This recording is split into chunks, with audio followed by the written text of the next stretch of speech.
السلام علیکم. کیا حال ہے جی آپ سب کا؟ امید ہے کہ آپ ٹھیک ہوں گے. موسم بھی بڑا اچھا ہو گیا ہے. ایسے ہے کہ میں آپ کے لیے پٹھوں کی درد کا نسخہ لے کے آئی ہوں، جس سے کہ پٹھوں کا درد ٹھیک ہو جائے اور اپنے سا کا درد ہمیشہ کے لیے ختم ہو جائے گا. جو چل نہیں سکتا وہ دوڑ پڑے گا.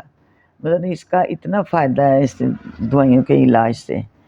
امید ہے کہ آپ کو بھی جب موافق آ جائے گا. یہ ایسے ہے کہ آپ لکھ لیں اس کی دوائیاں: سرنجان شیریں 100 گرام، زنجبیل 100 گرام، ہلدی ڈلی والی انڈیا کی 100 گرام، کالی مرچ 20 گرام.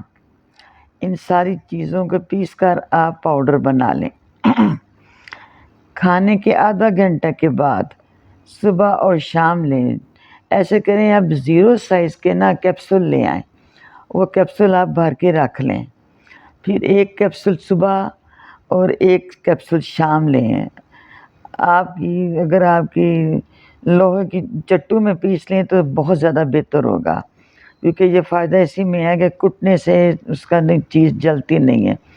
اگر وہ لیں گے مشین تو اس میں تو اس کا سارا اثر جل جائے گا.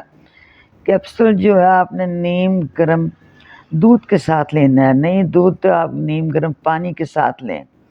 کچھ دنوں کے بعد انشاءاللہ آپ ٹھیک ہو جائیں گے. مطلب استعمال کیا ہوا ہے یہ نسخہ، جس سے ہمیں پتہ ہے کہ یہ شفا یاب ہو جائیں گے. آپ بے فکر ہو کے کھائیں انشاءاللہ. اللہ حافظ. آپ